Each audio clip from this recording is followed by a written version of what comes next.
안녕하세요. 사연에 빠지다의 DJ 민영입니다. 오늘도 두 가지 사연 준비되어 있는데요. 끝까지 들어주실 거죠?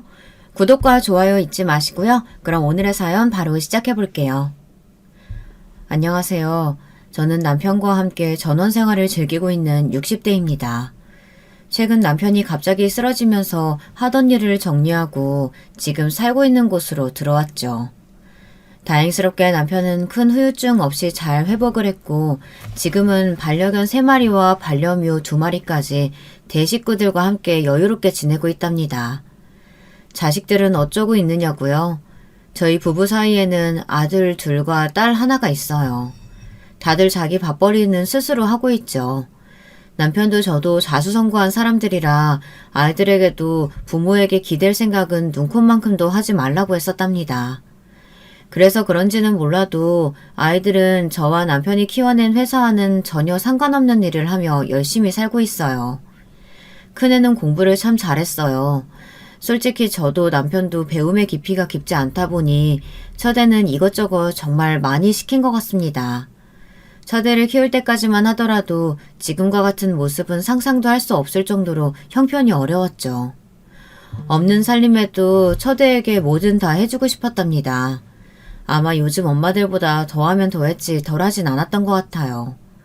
그래도 워낙 착한 애라 반항 한번 하지 않고 잘 자라주었죠. 지금은 국제 변호사로 미국에서 외국인 며느리와 알콩달콩 잘 살고 있답니다. 막내딸은 멋들어진 집을 짓고 싶다고 하더니 건축을 전공해서 유명한 건축사무소에서 일하고 있어요. 지난해 결혼을 했답니다. 사위는 둘째 아들과 친하게 지내던 친구로 지금은 막내딸과 같은 사무소에서 일하고 있답니다. 사위는 부모님을 일찍 여의고 동생과 죽어라 노력해서 여기까지 올라온 사람으로 보고 있으면 저희 남편과 참 많이 닮았다 싶었어요. 오랫동안 지켜봤지만 정말 사람이 진국이랍니다. 딸은 아빠를 닮은 남자와 결혼한다는 말이 진짜 맞기는 맞는 것 같더라고요. 자식 자랑이 끝날 줄을 모르냐고 핀잔을 주시는 분들도 많으시겠지만 저희 부부의 자식 농사가 뭐든 다 성공인 것은 아니랍니다. 제가 오늘 이렇게 사연을 쓰게 된 것도 말 많고 탈 많았던 둘째 아들 내외 때문이거든요. 아직 이야기를 시작하지도 않았는데 생각하는 것만으로도 숨이 턱턱 막히는 기분이네요. 머리도 지끈거리고요. 그만큼 둘째 아들 내외는 제게 있어서 사고뭉치이자 지금까지 살아오면서 제게 깊은 배신감을 남긴 사람 중에서 5손가락 안에는 충분히 들어갈 수 있답니다. 둘째 아들은 첫째 아들과 달리 참 손이 많이 가는 아이였어요. 공부는 일찌감치 자신의 길이 아니라고 하는 것은 상관없었어요. 공부가 인생의 전부는 아니지 않습니까? 사춘기 때는 저희 부부가 하는 말이라면 뭐든지 반대하는 청개구리 그 자체였죠. 무슨 사춘기를 혼자서만 겪는 것도 아닌데 얼마나 속을 썩이는지 그때만 생각하면 한숨이 나온답니다.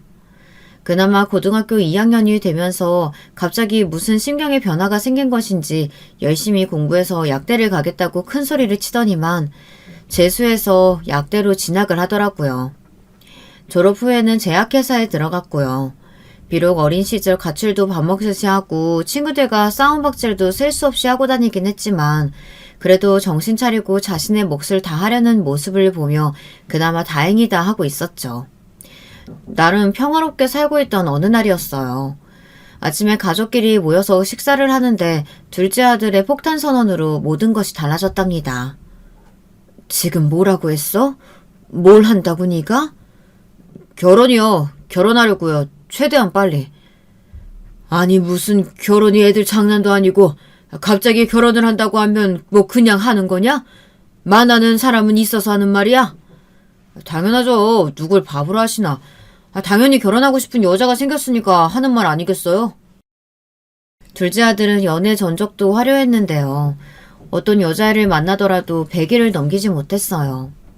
금방 사랑에 빠지는 편이기도 했지만 매번 여자친구와 결혼하겠다고 말하고는 언제 그런 일이 있었냐는 듯이 넘어가다 보니 남편도 저도 쉽게 믿을 수가 없었죠. 이번에도 그냥 저러다 말겠지 싶었답니다. 그런데 둘째 아들이 지금까지와는 전혀 다르다고 정색을 하며 여자친구를 소개시켜주겠다고 말했어요. 저나 남편은 할 말을 잃어버린 사람이 된 것처럼 한마디도 하지 못하고 그저 둘째 아들의 얼굴을 빤히 보기만 했어요. 속으로 농담을 하나 싶었지만 둘째 아들은 이번에는 진짜라고 하며 큰 소리를 치더군요. 그리고는 집으로 데려오겠다고 했죠. 저는 밖에서 보면 안 되냐고 했지만 둘째 아들은 프로포즈까지 한 사이라 정식으로 인사를 시키겠다고 하더라고요. 둘째 아들이 데려온 여자는 어른들이라면 누구나 좋아할 모습을 하고 있었어요.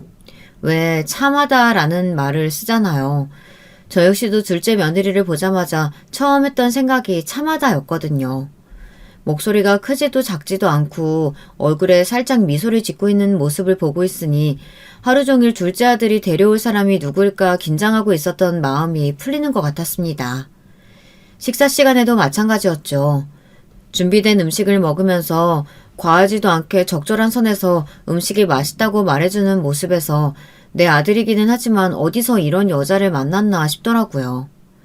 둘째 며느리는 공연을 기획하는 일을 하고 있다고 하더군요. 둘째 아들과는 술자리에서 합석하게 되면서 알게 되었다고 들었죠. 참으로 둘째 아들다운 만남이 아닐 수 없더라고요. 둘째 아들과는 5개월 정도 만났으며 결혼에 대해서도 충분히 진지하게 생각을 했다고 대답했죠. 똑부러지는 대답에 남편과 저는 이번에는 진짜 결혼할 생각이 맞기는 한가 보다 했어요. 첫 만남에서부터 저는 둘째 며느리가 제법 마음에 들었답니다. 둘째 며느리가 조금은 이상하다는 생각을 처음 한 것은 상견례까지 마친 뒤였어요. 신혼살림은 어떻게 할 것인가에 대해 이야기를 하는데 갑자기 둘째 며느리가 저희와 함께 살고 싶다고 이야기를 꺼내더라고요. 그이한테도 이야기했는데요, 어머니. 저는 이 집에 들어와서 살고 싶어요. 저는 두 귀를 의심했습니다. 요즘 시부모님과 함께 살고 싶다는 말을 먼저 꺼내는 며느리가 어디 있겠어요. 좋았냐고요? 설마요. 저는 너무 어이가 없어서 할 말을 잃을 정도였는걸요. 아직 저희가 모아둔 돈도 얼마 되지 않고 그의 직장이나 제 직장이랑 여기서 멀지 않거든요. 그리고 이 큰 집에서 두 분만 사시는 것도 너무 외롭지 않으시겠어요? 아직 막내도 있고 해서 괜찮아. 신혼생활도 있는데 둘이서 오붓하게 지내는 것이 더 좋지 않겠니? 어른들이랑 같이 산다고 눈치 볼 것도 없이. 눈치는요, 어머님. 어머님, 아버님이랑 함께 살면 더 좋죠. 아직 제가 미숙한 것들이 많아요. 가르쳐 주시면 열심히 배울게요. 저희 부부는 아이들이 다 독립하고 나면 지금의 집을 팔고 한적한 곳으로 이사를 가서 봉사활동을 하면서 여유로운 노후를 즐길 계획이었거든요. 식구가 늘어날 것이라고는 생각하지 못했죠. 그리고 남편에게 말은 안 했지만 요즘은 시어머니가 며느리 시집살이 시키는 것이 아니라 며느리가 시어머니 시집살이를 시키는 일도 있다고 하더라고요. 그래서 좋은 말로 둘이서 독립하는 것이 어떻겠느냐고 둘러 이야기했어요. 지금 저희가 독립해서 집을 구한다고 해도 겨우 25평 아파트가 전부일 텐데 나중에 아이 태어나고 하면 좁을 것 같아서요. 적어도 45평은 되어야 할 텐데 그렇게까지 저희가 구할 돈이 없거든요. 아니 25평이 어때서? 그 정도면 둘이 살기에는 충분히 넓고 아이가 태어난다고 해도 방이 3개는 되는데 못 키울 게 뭐가 있겠어. 어머님 그렇게 좁아 터진 곳에서 어떻게 살아요. 45평은 되어야 사람 사는 느낌이 들죠.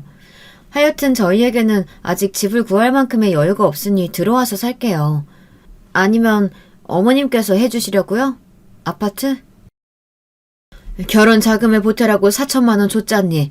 그 돈에 대출 좀 받아가지고 집 사면 되지. 저는 당시에 아이들 결혼할 때마다 결혼 자금을 4천만 원을 보태면서 알아서 쓰라고 했었거든요. 첫째도 그렇게 했고 막내도 마찬가지였답니다. 본인들이 얼마만큼이나 모았는지는 모르지만 4천만 원이 더 생겼으니 충분하다고 생각했고요. 그런데 둘째 며느리에게 4천만 원은 그리 성에 차는 금액이 아니었던 모양이었어요. 그 이야기를 꺼내니 얼굴색이 확 변하고는 입을 삐쭉 내밀더라고요. 네, 그이한테서 받았어요. 그 돈은 저희 결혼 비용으로 쓰기로 했고요.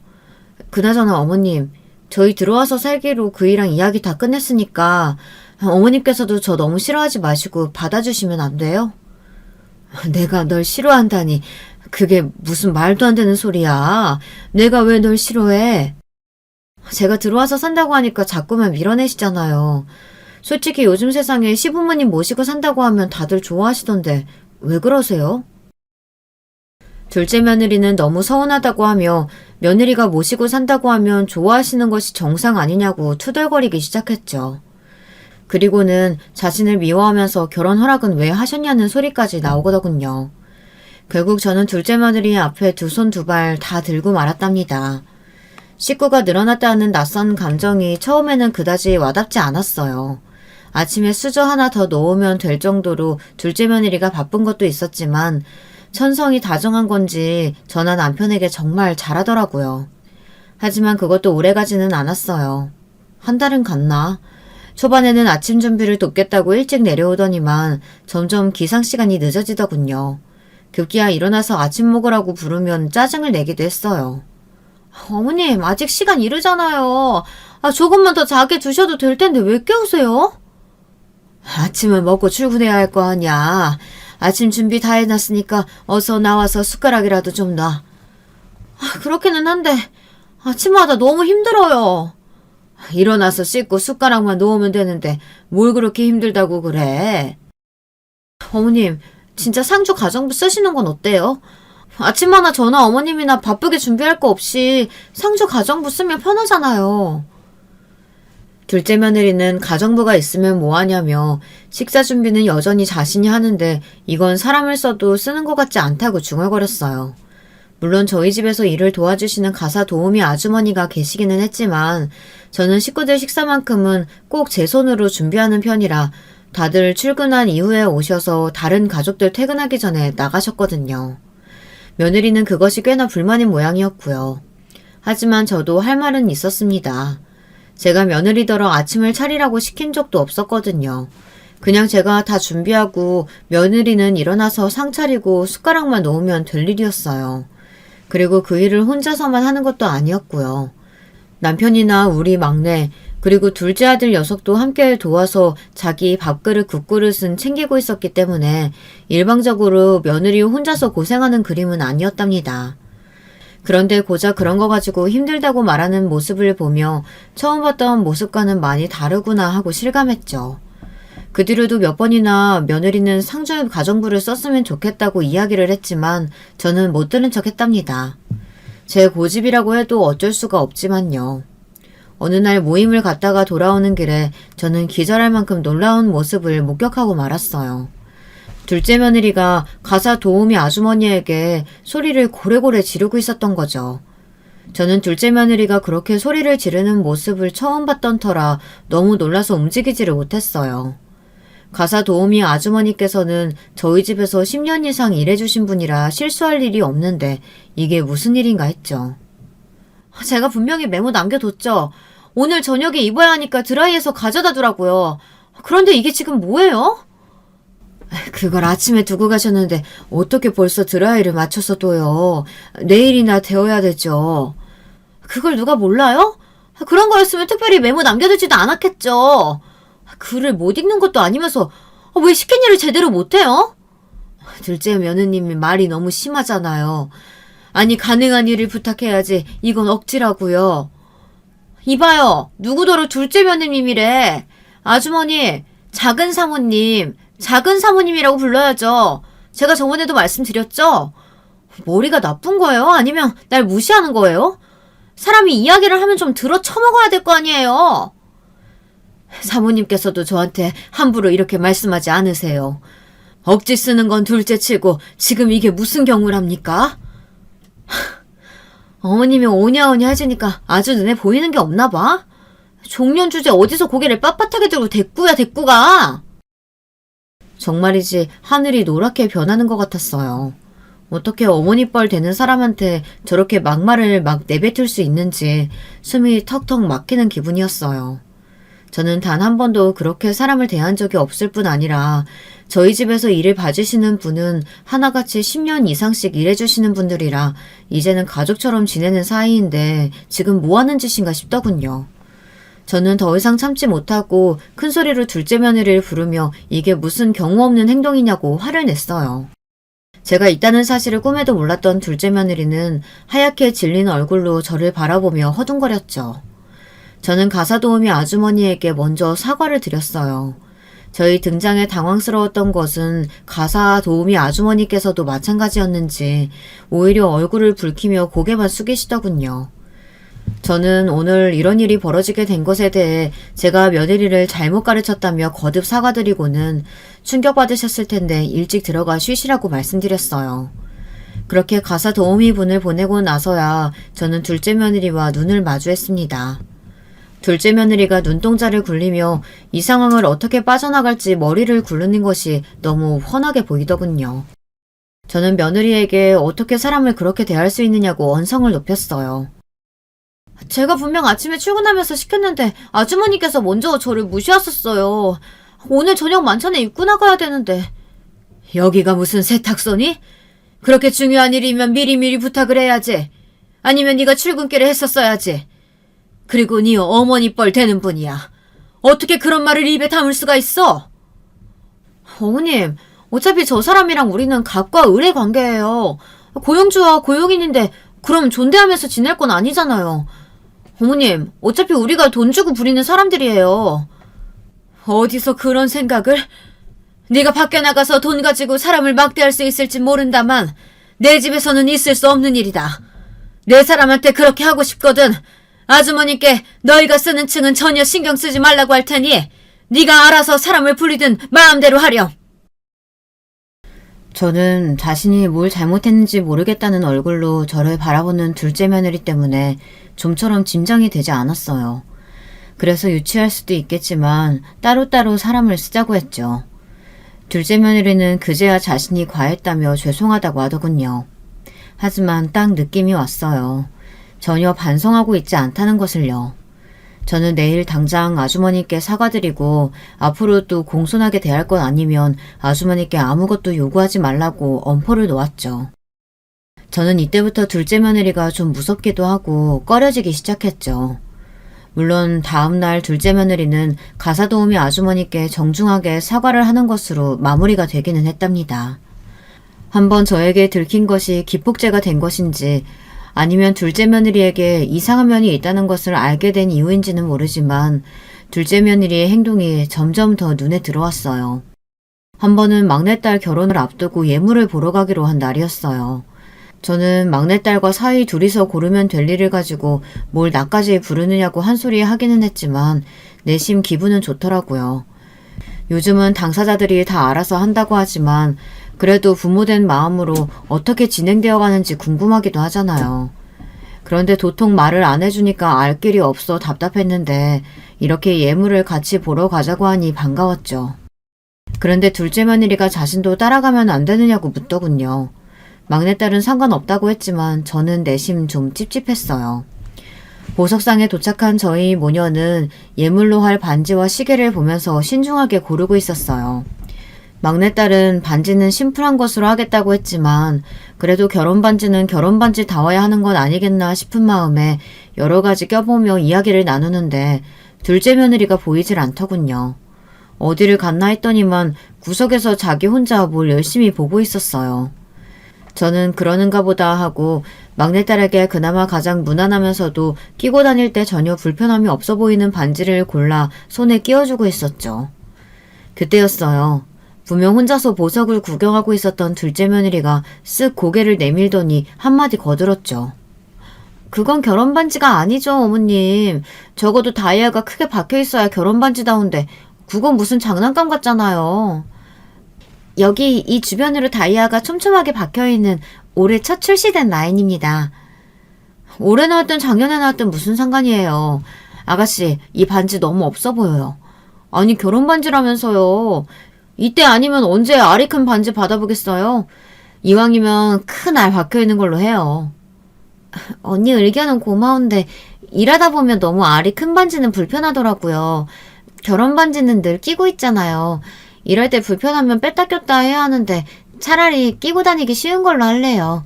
그리고 우리가 계획 잡은 예산에 너무 알이 큰 반지는 무리예요. 막내딸은 방긋 웃으며 제가 끼워준 반지가 마음에 든다고 말했어요. 둘째 며느리는 그런 막내딸을 보며 혀를 차더니만 가게에 있는 점원들까지 깜짝 놀랄 만한 말을 생각 없이 내뱉었어요. 아가씨, 남자 쪽이 이 정도도 해줄 수 없다면 결혼 다시 생각해보는 거 어때요? 아가씨 정도의 조건이면 더 좋은 사람들 넘치게 만날 텐데. 아가씨가 너무 아깝잖아요. 아니, 결혼 준비하면서 예산이 어쩌고저쩌고 할 정도로 힘든 상황이면 결혼해서도 마찬가지 아니겠어요? 언니, 말은 좀 가려서 해요. 내가 이런 말까지는 안 하려고 했는데 언니는 시집 올 때 뭘 해가지고 왔다고 그런 말을 해요? 둘째 오빠야말로 우리 엄마가 결혼하는데 보태라고 준 돈으로 했으면서 이렇게 큰 소리 칠 거 있어요? 아가씨, 갑자기 그 이야기가 여기서 왜 나와요? 저는 그저 아가씨가 걱정돼서. 그러니까 그 걱정 과하고 쓸데없으니까 넣어두시라고요. 우리가 알아서 할 테니까 감나라 배나라 하실 필요 없다는 말이에요. 막내딸의 일침에 둘째 며느리 얼굴이 금방이라도 터질 것처럼 붉게 물들더니 급한 일이 있다고 먼저 가보겠다고 하고는 쏜살같이 사라졌죠. 저는 막내딸에게 말이 너무 심한 건 아니냐고 했지만 막내딸은 어깨를 으쓱이며 둘째 며느리가 점점 본성을 드러내는 것 같다고 말했어요. 저 역시 그런 모습을 직접 눈으로 봤기 때문에 부정할 수 없었죠. 그날 이후로 둘째 며느리가 가장 꺼려하는 사람은 막내딸이 되었답니다. 막내딸까지 결혼해서 독립해 나가자 큰 집에는 저희 부부가 둘째 아들 내외만 남게 되었어요. 그때부터 둘째 며느리는 집에서 점점 큰 소리를 내기 시작했죠. 분명 가사 도우미 아주머니께 정중하게 대하라고 경고했음에도 불구하고 제대로 일을 하는 것이 없다며 큰 소리로 아주머니에게 화를 내는 모습도 종종 보였습니다. 처음에는 제 눈치를 보는 것 같더니만 이제는 제가 있어도 화를 내더군요. 그나마 예전처럼 막말을 하는 것은 아니었지만 그래도 여전히 아랫사람 대하듯 행동한다는 느낌은 지울 수가 없었어요. 둘째 며느리의 행동은 거기가 끝이 아니었어요. 이번에는 운전을 해주시는 백 기사님께 도가 지나칠 정도로 짜증을 내더군요. 아저씨, 제가 아침에 바쁘니까 일찍 와서 기다리고 있으라고 했죠. 제가 나왔을 때 문 앞에 대기하라고 몇 번을 말해요. 회장님께서 급하게 나가실 일이 있다고 하셔서 모시고 온다고 늦었습니다. 우리 아버님 핑계대면 다 넘어갈 줄 아는데 이런 식으로 하면 기사도 확 바꿔버릴 줄 아세요? 당신 같은 늙은이보단 젊은 사람이 행동도 빨라서 아버님도 좋아하실걸요? 둘째 며느리의 말에 백 기사님께서는 진심으로 운전을 그만두실 생각도 하셨다고 했죠. 그만두겠다고 하셨을 때 남편이 얼마나 둘째 며느리에게 화를 냈는지 몰라요. 어디서 자기 사람에게 그만두라 마라 이야기를 하느냐고 말이죠.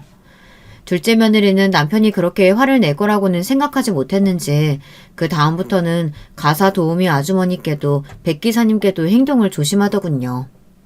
제가 둘째 며느리를 이대로 두면 안 되겠다고 다짐했던 것은 가족 모임에서의 일 때문이었어요. 그날은 미국에 있던 큰아들 내외가 휴가차 귀국을 한 날이었죠. 오랜만에 모든 식구들이 한자리에 모인 것을 기념하고자 근사한 곳을 빌려서 식사를 하고자 약속을 했습니다. 1년에 몇 번 못 보는 큰아들 내외는 물론 화상전화로만 인사를 나누었던 첫 손주를 직접 만난다는 생각에 무척 떨리는 마음이었답니다. 그런 제 모습이 둘째 며느리에게는 좀 유별나게 보였던 모양이에요. 둘째 며느리는 그렇게 좋으시냐고 묻더니 제가 너무 큰아들 내외를 반기는 것 같아 서운한 마음이 든다고 하더라고요. 저는 멀리 떨어져 있으니 반가운 것이 당연하지 않겠느냐고 했지만 둘째 며느리는 입을 삐죽거리며 시부모님을 모시고 사는 자식은 자기들인데 너무하다고 했죠. 모시고 산다니. 나는 분명 처음부터 독립하라고 했는데 들어와서 산다고 했던 쪽은 너희였다. 내가 너희더러 밥을 하라고 했니? 집안일을 시키길 했니? 모시고 산다는 말이 어딨어? 아니, 말이 그렇다는 거죠, 어머님. 그냥 말 실수한 거 가지고 왜 그렇게 예민하게 화를 내세요? 형님이셨으면 이렇게 말씀 안 하셨을 거면서. 둘째야, 내가 너한테 뭘 어떻게 했다고 그러니?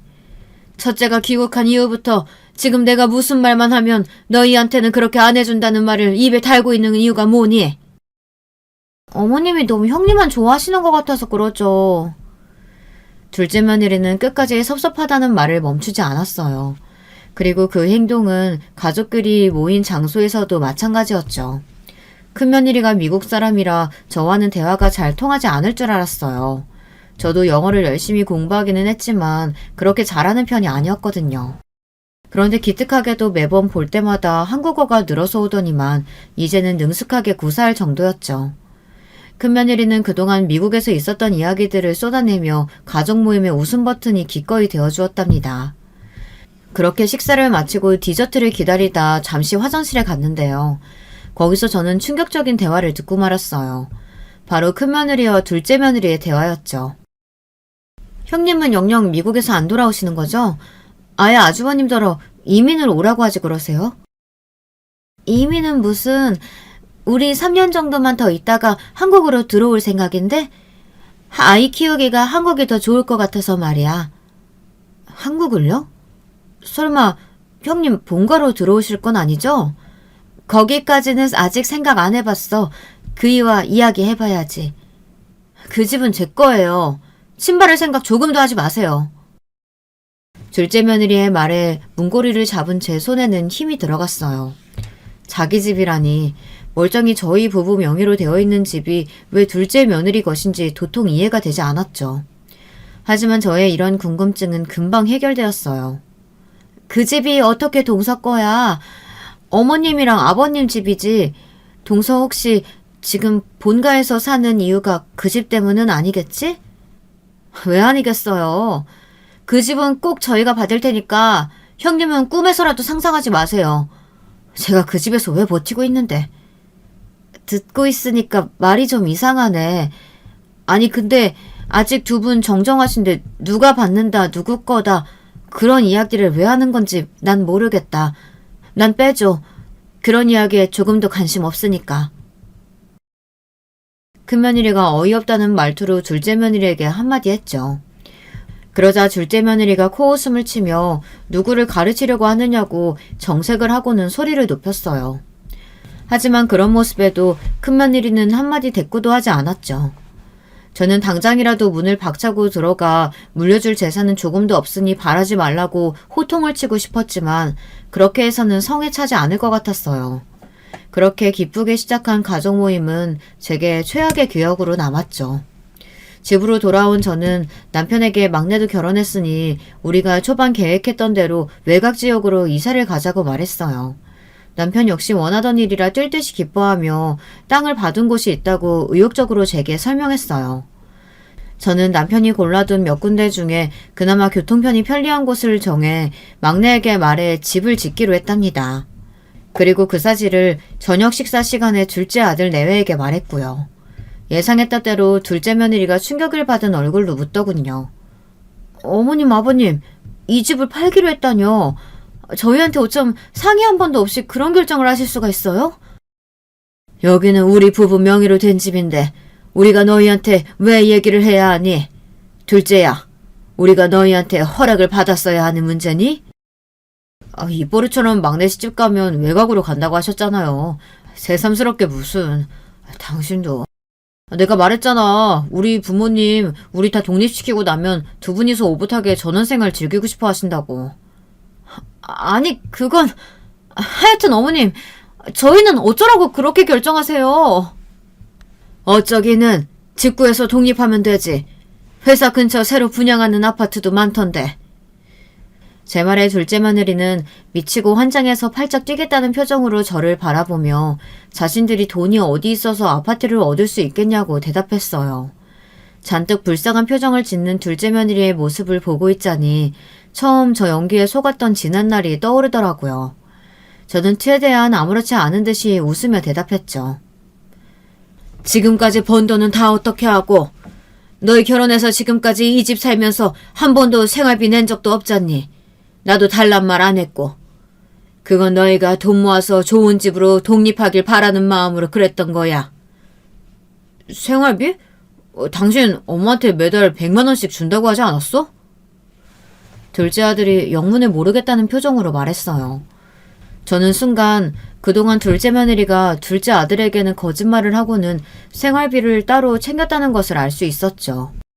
둘째 며느리는 손사래를 치며 무슨 소리를 하는 거냐고 말했지만 둘째 아들은 정색을 하고는 지금까지 그 돈만 모았어도 몇 천만 원은 될 텐데 그럼 그 돈은 다 어디 갔느냐고 따져 물었죠. 둘째 며느리는 나중에 따로 이야기를 하자고 눈짓을 했지만 둘째 아들은 꿈쩍도 하지 않았답니다. 저는 그런 두 사람의 대화를 지켜보다가 딱 잘라 말했어요. 어떻게 되었든지 그건 궁금하지 않다. 너희도 빨리 좋은 집 구해서 나가 살아. 너희 나가는 대로 우리도 정리할 테니까. 어머님, 진짜 너무하세요. 지금까지 저희가 어머님 아버님이랑 함께 살았는데 하루아침에 내쫓으시는 법이 어디 있어요. 둘째야, 우리가 언제 쫓아냈다고 그러니? 당장 나가라는 말이 아니라 한두 달 사이에 정리하라는 말이지. 그리고 다시 말하지만 여기는 너희 시아버지랑 내 명의로 된 집이야. 이 집을 어떻게 할지는 우리가 결정하는 거란다. 둘째 며느리는 입을 뻥긋거리며 무언가를 말하려다가 금방 포기하고는 식사도 마치지 않고 위로 올라가 버렸어요. 둘째 아들은 그런 둘째 며느리의 마음은 알기나 하는지 전혀 신경 쓰이지 않는다는 얼굴로 새로 살 집은 정하셨느냐고 묻더군요. 하지만 하늘은 제 편이 아니었나 보더라고요. 그렇게 둘째 내외를 독립시킬 계획을 착착 진행하고 있는데 갑자기 생각지도 못한 일이 터져버렸답니다. 바로 둘째 며느리가 임신을 했다고 하더라고요. 임신이라니? 병원에서는 뭐라고 했어? 아직 초반이라 신경을 써야 한다고요. 임신일 줄은 몰랐는데 저도 깜짝 놀랐어요. 축하한다. 임신이라니 경사구나. 내가 아빠가 된다니. 진짜 내가 아빠가... 둘째 아들은 잔뜩 벅찬 얼굴로 아빠가 된다는 사실만으로도 무척이나 행복한 얼굴을 하고 있었죠. 둘째 며느리는 임신 초기에 안정이 필요하다며 회사를 휴직하기로 했다고 하더군요. 이 상황에서 도저히 독립 이야기를 꺼낼 수가 없었어요. 독립 문제는 물 건너간 것이나 다름없었죠. 그리고 문제의 그 일이 터지고 말았답니다. 남편은 평소 건강관리를 위해서 운동을 꾸준히 하는 편이었어요. 그날도 오전에 배드민턴을 치고 돌아오는 길이었죠. 집으로 돌아오던 길에 남편이 심장을 부여잡고 쓰러지는 사건이 벌어졌어요. 함께 있던 백 기사님 말에 의하면 차에 탈 때만 하더라도 전혀 문제가 없었다고 해요. 그런데 돌아오는 도중에 갑자기 벌어진 일이라고 했죠. 그 길로 신호고 뭐고 다 무시하고 병원으로 달려가 주신 덕에 늦지 않게 수술실에 들어갈 수 있었다고 했지만 남편은 좀처럼 정신을 되찾지 못했어요. 저는 남편이 쓰러졌다는 소식에 머릿속이 하얗게 변하며 아무 소리도 들리지 않았어요. 사람에게 어떤 일이 벌어질지 모르는 것이 인생이죠. 그것을 예측할 수 없기 때문에 인생이 재미있다고들 이야기하지만 이런 일이 막상 닥치고 보니 어떻게 행동해야 할지 갈피를 잡을 수가 없었어요. 벌벌 떨면서 병원으로 간 저는 남편이 응급수술에 들어갔다는 것을 알게 되었고 다행스럽게도 수술이 성공적으로 끝났다는 소식을 들을 수 있었답니다. 하지만 수술 결과와는 별도로 남편은 좀처럼 의식을 회복하지 못했어요. 병원에서도 의식이 돌아오지 않는다는 것에 할 수 있는 것은 다 했다며 기다려보자고만 했고요. 그렇게 시간만 자꾸 흘러가던 중이었습니다. 그날도 저는 병원에서 남편의 의식이 돌아오길 바라며 VIP 병동을 지키고 있었어요. 대부분의 시간을 병원에서만 보내던 저는 간만에 집에 다녀오기로 했죠. 남편이 좋아하는 책을 읽어주면 혹시나 의식이 빨리 돌아올까 싶은 생각이 들었거든요. 한숨을 내쉬며 집으로 들어가려는데 거실에서 둘째 며느리의 소리가 들려오더군요.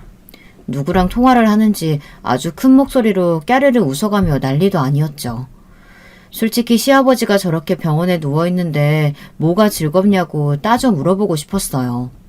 물론 둘째 며느리의 잘못도 아닌데 그런 생각을 한다는 것이 억지라는 것을 잘 알고 있었지만 당시에 저는 몸도 마음도 이미 지친 상태라 잔뜩 삐뚤어진 상태였죠. 한마디 하려던 그때 저는 너무나도 충격적인 대화에 몸을 부르르 떨 수밖에 없었습니다. 아버님? 그 영감탱이 아직 병원이지. 응, 아직이야. 응, 이대로 의식 안 돌아왔으면 좋겠어. 아, 엄마, 알아. 당연히 다른 사람들 앞에서는 입도 뻥끗 못하지. 응.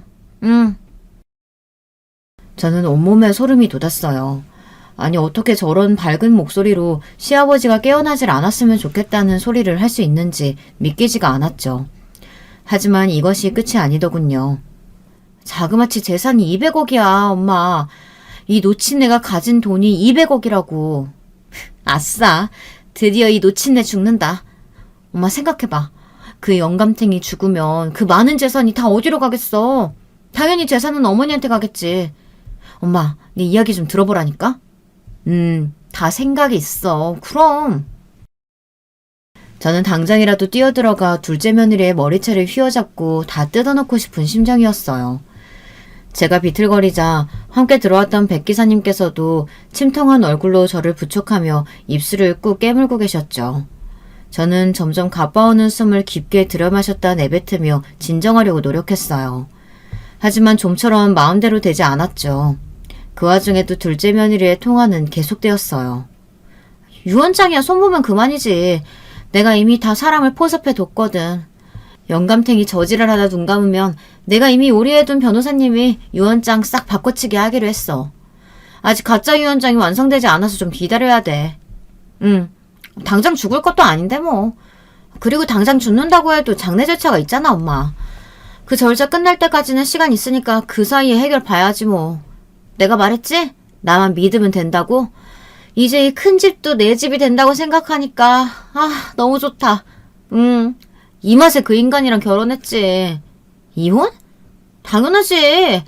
내가 재산만 딱 챙기고 나면 그 인간이랑은 끝이야. 이미 내가 그 인간 쫓아낼 그림까지 다 그려뒀다는 거 아니야. 걱정 마. 엄마도 이제 이런 큰 집에서 사모님 소리 듣게 해줄 테니까. 저는 더 이상의 대화는 듣고 있을 수가 없었어요.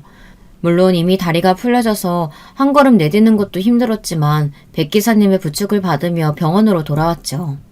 백 기사님은 혼자서 괜찮으시겠냐고 물었지만 저는 그런 백 기사님을 돌려보내고 남편과 단 둘이 남았답니다. 저는 남편의 마른 손을 붙들고 방금 있었던 일들을 하나도 빠짐없이 속삭였어요. 저는 절대 둘째 며느리를 용서할 수 없다고 말했죠. 그때였어요. 남편의 손이 미세하게나마 움직이는 것이 느껴졌죠.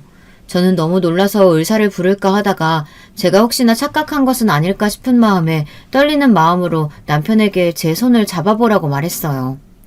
그리고 이내 제 착각이 아니라는 것을 알 수 있었죠. 곧 의사 선생님께서 오셨고 남편이 의식을 회복하고 있다는 긍정적인 대답을 들을 수가 있었답니다. 저는 이 기쁜 소식을 아무에게도 말하지 않았어요. 의료진들께도 신신당부했죠.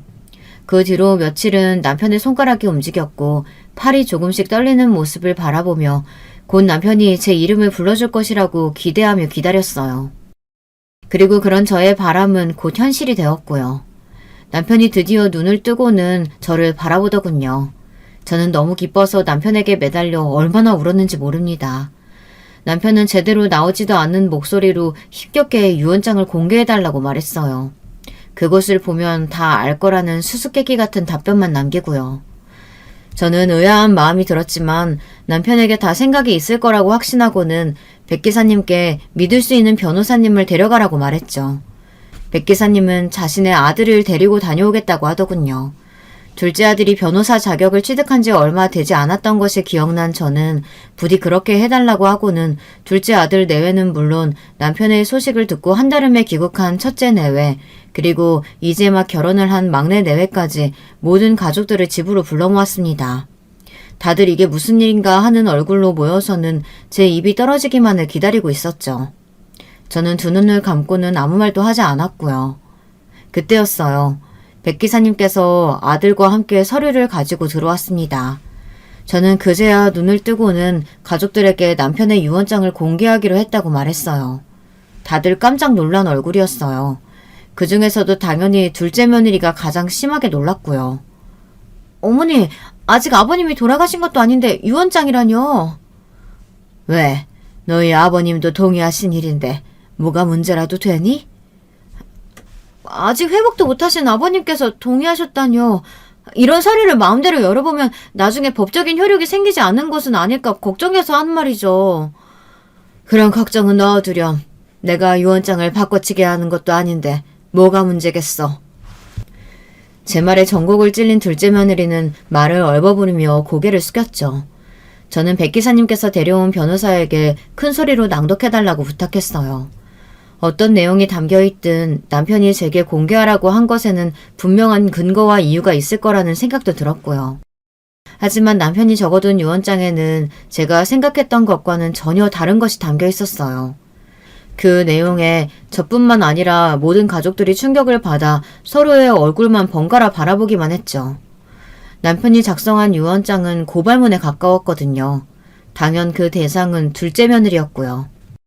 남편의 유언장에는 둘째가 그동안 빼돌린 생활비가 어떻게 쓰였는지에 대해 상세하게 서술되어 있었어요. 야근을 핑계로 드나들었던 호스트바는 물론 불법 도박까지 이 모든 사실을 어떻게 알았는지 혀를 내두를 정도였죠. 변호사의 낭독이 이어지면 이어질수록 둘째 며느리의 얼굴은 사색으로 변해가기만 했어요.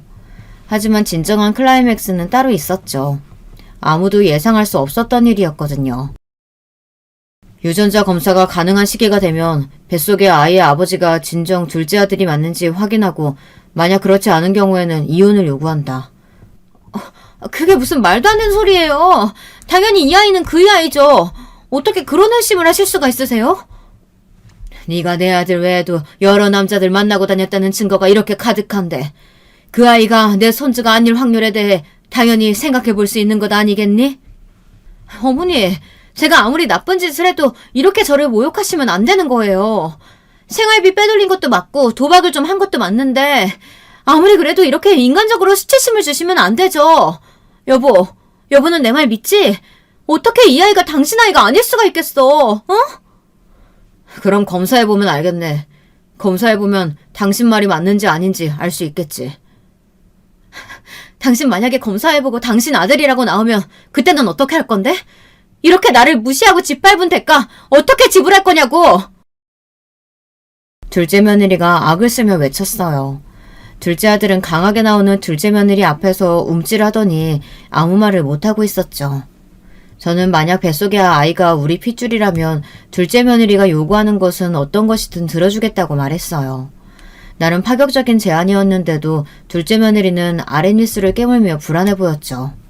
저는 그 모습에서 정말 뱃속의 아이가 우리 핏줄이 아닐 수도 있겠구나 싶었답니다. 그때였어요.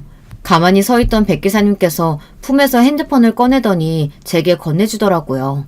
저는 이게 뭐냐고 물었죠. 백 기사님께서는 대답 대신 화면을 가볍게 터치만 하셨어요. 그리고 곧 핸드폰에서는 모인 사람들이 다들 얼어버릴 정도의 놀라운 사실이 둘째 며느리 목소리로 나오고 있었죠. 충격적인 이야기를 들었던 그날의 대화였어요. 깔깔거리며 말하는 둘째 며느리의 목소리에 잔뜩 굳은 얼굴로 다른 가족들이 둘째 며느리를 노려보기 시작했어요. 이런 것이 있을 것이라 상상하지 못했던 둘째 며느리가 몸을 날려 핸드폰을 회수하려고 했지만 어림도 없었죠. 그때였어요. 저도 듣질 못했던 이야기들이 술술 나오고 있더라고요. 아이는 뭐 어째, 키워야지. 엄마, 아니거든. 아이가 무슨 혹이야. 아이야말로 진정한 사랑의 결실인걸. 엄마 설마 아이가 이 집구석 핏줄이라고 생각하는 건 아니겠지? 설마. 그럴 리가 있겠어. 당연히 아니지.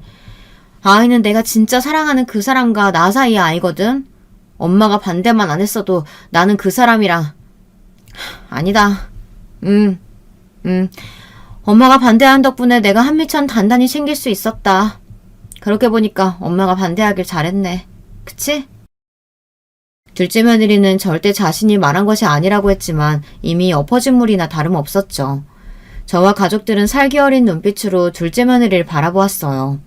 방금까지 기세등등하던 그 모습은 어디 가고 둘째 며느리는 온몸을 부들부들 떨며 뒷걸음질 치기 바빴죠. 이건 뭐 유전자 검사는 해볼 필요도 없겠는데 너는 도대체 내 아들을, 나를, 그리고 이 집안 사람들을 뭐라고 여긴 거니? 아무리 돈에 눈이 멀어도 그렇지 어떻게 인간으로 해야 할 일과 하지 말아야 할 일을 구별도 못할 수가 있느냐고. 어머니 제가 잘못했어요. 여보, 내가 잠깐 미쳤었나봐. 미안해. 한 번만 용서해주면 안 될까? 내가 이렇게 싹싹 빌게. 어머니, 제가 이렇게 빌게요.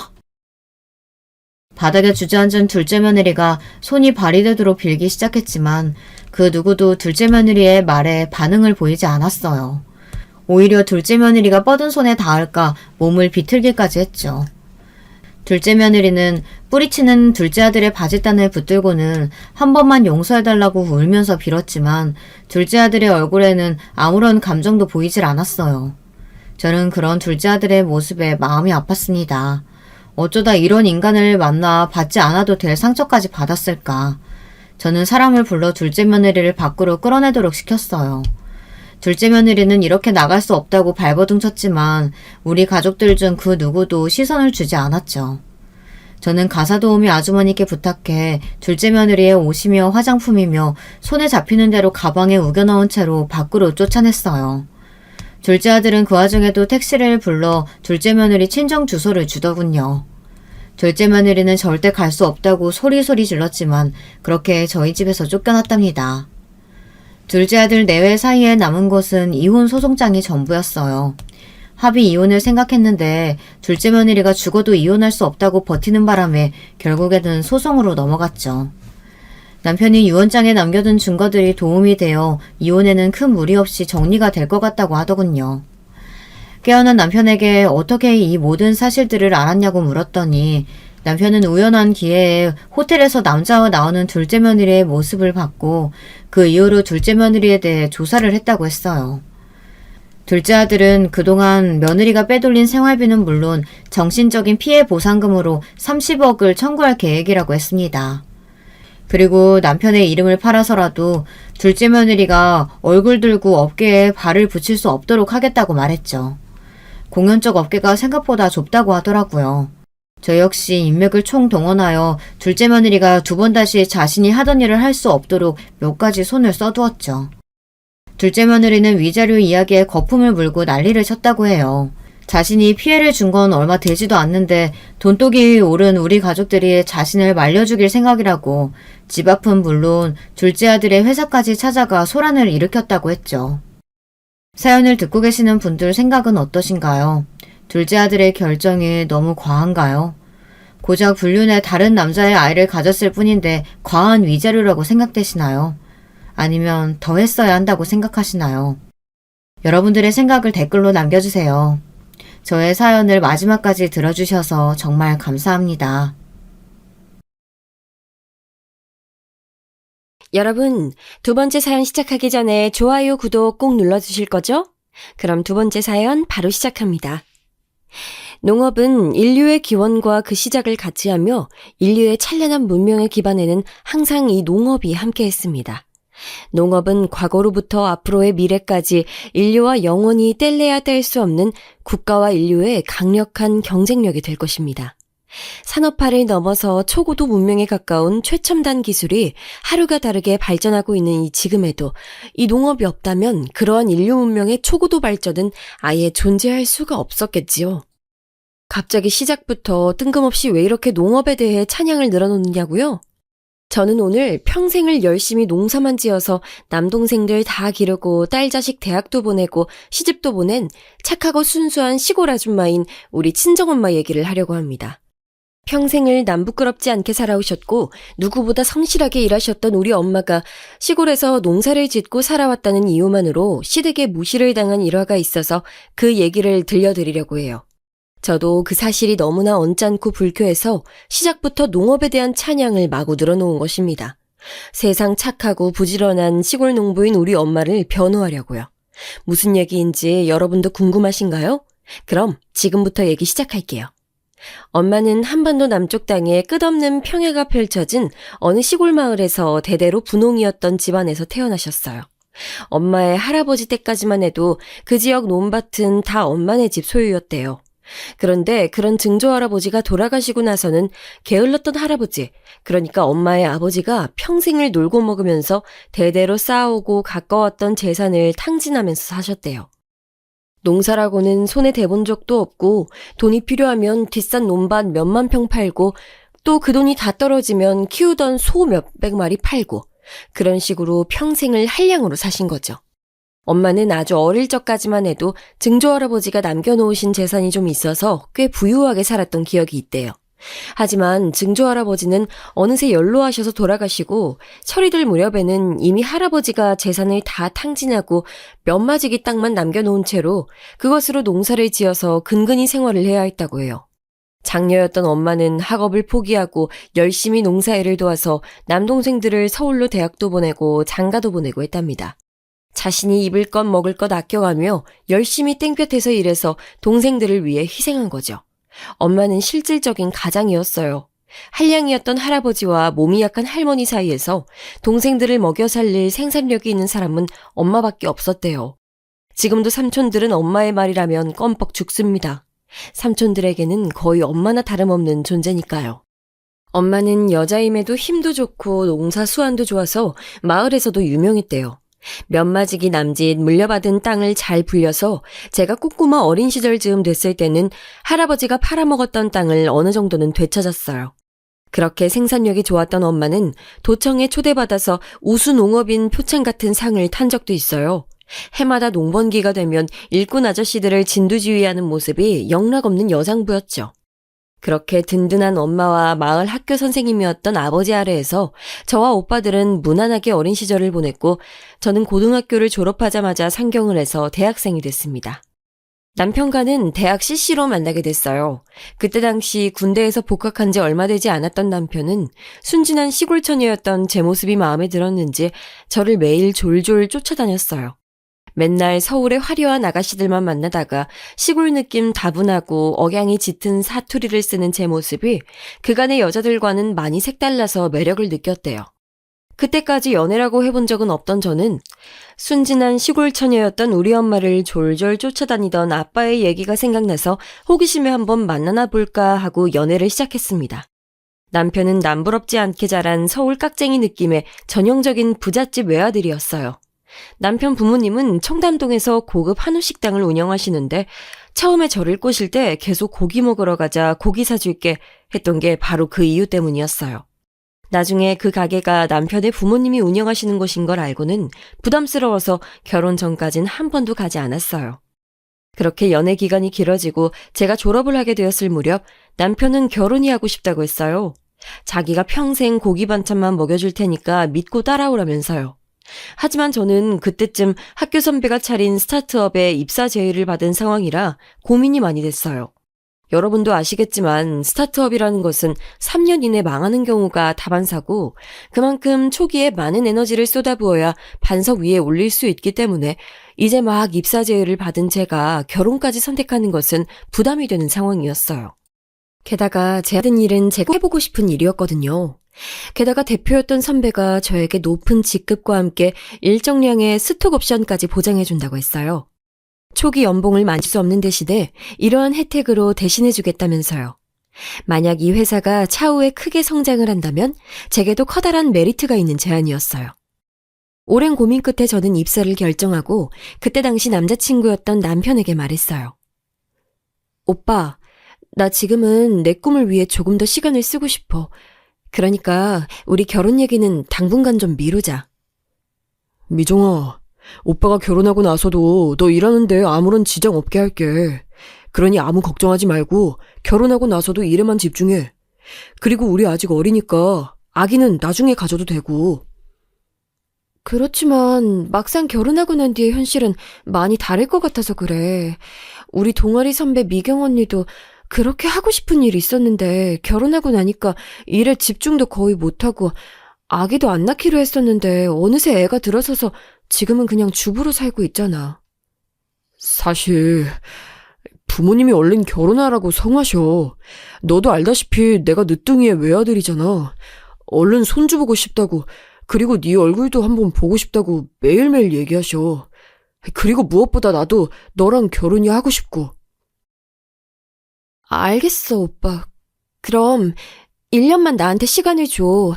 이 회사 들어가서 적응 좀 되면 그때 본격적으로 준비하자. 그래, 그럼 1년이다. 약속! 그렇게 1년 동안 저는 새로 입사한 선배의 스타트업에서 적응하는 시간을 가졌고 남편은 가업을 물려받기 위해 본격적으로 시부모님의 가게에서 장사 실무를 배우게 됐습니다. 그동안 제가 다니던 회사가 꽤 비전이 있었던 모양인지 빠르게 자리를 잡아갔고 약속했던 1년보다 좀 더 빨리 남편의 부모님을 뵙게 됐습니다. 그래요, 반가워요. 진혁이 애미 되는 사람입니다. 우리 진혁이가 허구한 날 여자 바꿔 만나다가 이제야 짝을 찾았다고 결혼하고 싶다고 난리도 아니었는데 또 그걸 여자 쪽에서 1년을 기다려달라고 했다고 얘가 아주 속이 새까맣게 타들어갔잖아요. 그래서 얼마나 훌륭한 처자인지 내가 늘 궁금했어요. 그래, 회사 다니고 있다고? 아이, 엄마. 내가 또 언제 허구한 날 여자를 받고 만났다 그래. 그리고 다 지난 일이야. 나한텐 미정이밖에 없다고. 우리 미정이 능력도 좋아서 벌써 회사에서 임원이야, 임원. 아무리 스타트업이지만 임원 아무나 다는 줄 알아? 에이그, 이 쓸개 빠진 놈아. 엄마랑 얘기 중이니까 넌 좀 빠져 있어봐. 네, 어머님. 오빠랑은 대학 시절 만나서 지금까지 잘 연애했고, 저는 졸업하자마자 선배 회사에 취직해서 지금 잘 다니고 있어요. 제가 꼭 해보고 싶었던 일이어서 오빠한테 시간을 좀 달라고 했는데, 그게 혹시 어머님, 아버님께도 민폐가 되진 않았는지 송구스럽네요. 아니, 나야 뭐 늙음하게 본 외동아들 얼른 장가 보내고 손주도 보는 게 이제 유일하게 남은 수건이니까 뭐 탐탁진 않았지만 우리가 또 진혁이 말이라면 껌뻑 죽잖아요.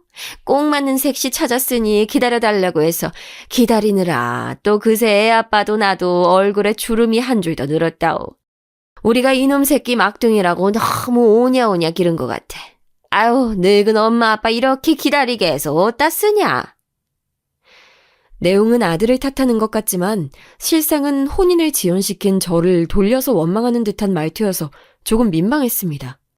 하지만 얼마나 늦둥이 장가 보내고 싶은 마음에 저렇게 말씀하실까 하여 구체적인 결혼 계획들을 나누었습니다.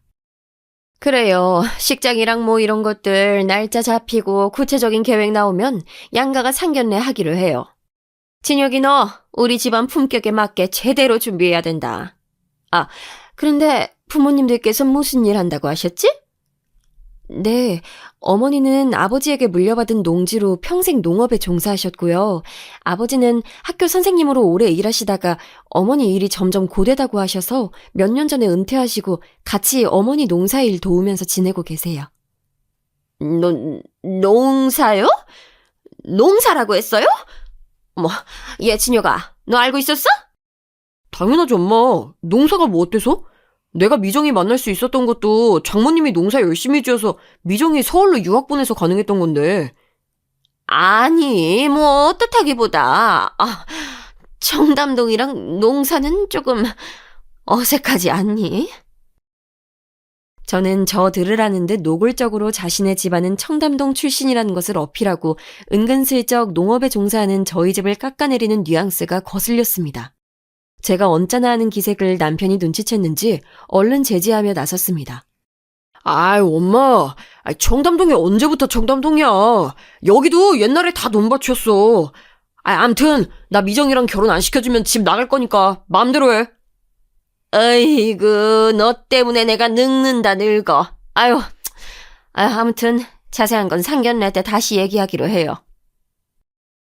남편이 중간에서 잘 말려주어 그날 처음 뵌 시부모님과의 자리는 그렇게 일단락되었으나 마음속에 찜찜함은 남겨둔 채로 집에 돌아왔습니다. 그래도 시댁 갈등에서 제일 중요한 것은 남편의 역할이라고 하던데 시부모님이 남편을 오냐오냐 키워서인지 적어도 결혼 생활 중에 남편이 휘둘리는 일은 없을 것 같아서 그것을 위안 삼았습니다. 그래, 결혼해도 나랑 오빠랑 사는 거지 시어머니 시아버지랑 사는 거 아니잖아. 나도 내 떳떳한 직업 있겠다. 오랫동안 나만 바라본 오빠 생각해서 더 이상 이 결혼은 미루지 말자. 그런 생각으로 우리는 본격적으로 결혼식을 준비했고 다행히 회사 일로 바쁜 저 대신 남편이 준비를 많이 도와줬습니다. 그렇게 구체적인 날짜가 잡히고 양가 부모님이 만나는 상견례 날이 다가왔습니다.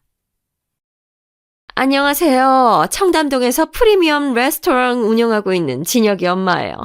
시골에서 올라오시느라 많이 힘드셨죠? 엄마마, 드디어 사부인을 뵙는구만이라. 오돌은 평생 농사만 지어뿐지라 무식해가지고 아무것도 모른다요. 그저 오돌 딸내미 잘 좀 이쁘게 봐주셔. 엄마마, 우리 사부인 겁나게 세련돼 불구만요. 아따 미정아, 이런 줄 알았으면 엄마도 그 뭐시기요. 미용실 가서 머리랑 거시기 하는 거 뭐시오? 메이크업? 그라제. 메이크업인지 뭔지 하고 올 걸 그래 불었다, 야. 엄마마, 사투리 안 써본다는 걸 곳에다 거시기 해버렸구만요. 반가워요. 미정이 엄마예요. 네, 아주 화끈하신 분이네요. 진혁이랑 미정이 오래 만났고 서로 많이 좋아하니까 더 이상 결혼 미룰 이유가 없을 것 같아요. 앞으로 우리 두 집안이 하나가 돼서 잘 더불어 살아갔으면 좋겠네요. 그럼 예단은 언제 어떻게 전달하실 거죠? 네, 어머님. 저 오빠한테 듣기론 예단은 생략한다고 들었는데요. 예, 난 그런 적 없다. 어떻게 키운 우리 진혁인데 우리처럼 좋은 집안에 시집 오는데 돈의 액수가 문제가 아니고 사돈댁 성의가 보고 싶은 거야. 사부인, 저희 맘 이해하시죠? 아, 그것은 미리 생각하지도 못하고 있던 것이기여서 아유, 돌아가거들랑 우리 아저씨랑 상의를 좀 해야 쓰겄는데 그래도 될란가요? 네, 사부인. 다시 말씀드리지만 성의 표시라고 생각해 주시면 좋을 것 같아요. 저희 집안 청담동에서 오랫동안 장사하면서 어느 집안과 견주어도 부끄럽지 않은 위치에 올랐다고 생각해요. 그러니 우리가 마주할 며느리 또한 어느 정도 품격은 맞아야 한다고 생각합니다. 아, 예. 아따, 미정아. 사부인이 돌려 안 말해본지고 시원하게 말씀 한번 잘하신다, 야. 근데 우돌은 농사만 지어온 농사꾼들이라 어떻게 될란간 모르겠습니다만 우리 막내딸 시집 보내본다는데 최선을 다해보겠습니다요. 예, 그럼 잘 준비하시고 예식날 뵙겠습니다. 갑작스러운 시어머니의 돌발 발언과 너무 당당해서 무례하다는 말조차 어색할 정도의 무례함을 겪은 저는 돌아서서 바로 남편에게 따졌습니다. 오빠, 분명히 예단을 안 하기로 했잖아. 근데 이게 뭐야? 그리고 어머니는 꼭 그 얘기를 우리 엄마 처음 만난 자리에서 하셔야 안 돼? 미안해, 미정아. 나도 엄마가 갑자기 그럴 줄은 몰랐어. 내가 엄마한테 다시 잘 얘기해 볼 테니까 며칠만 기다려봐. 그렇게 남편은 집으로 돌아가 어떻게 시어머니께 얘기를 전달했는진 모르겠으나 며칠 후 걸려온 시어머니의 전화를 받고선 일이 잘 안 됐구나 생각했습니다. 여보세요? 그래, 시엠이다. 진혁이한테 예단으로 또 한마디 했다면서? 미정아, 우리 이제 가족 될 사이인데 이 문제로 더 이상 껄끄럽게 얘기 없도록 하자. 아들 장가 보내면서 사돈댁한테 성의 표시 요구하는 게 그렇게 잘못된 거니? 너 우리 집에 시집 오면 평생 떵떵거리고 살 수 있어. 그걸 너도 사돈댁도 아셔야 돼.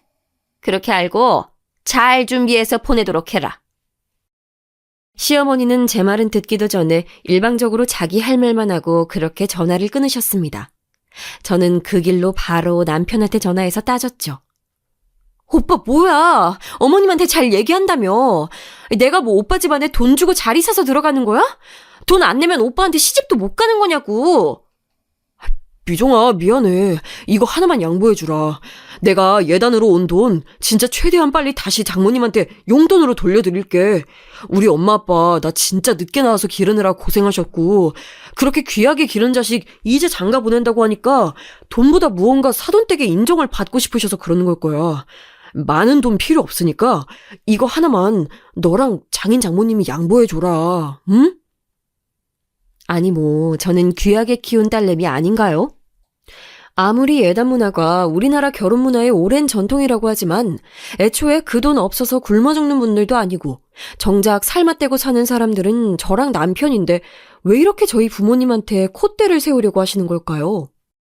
저는 정말 스트레스가 심했지만 이미 나이도 잡고 상견례도 한 상황인데다가 남편이 예단으로 받은 돈은 금방 다시 사위 용돈이라며 엄마에게 돌려준다고 하니 그냥 결혼 절차 중 형식상 오가는 하나의 순서로 생각하자 하고 털어버리기로 했습니다.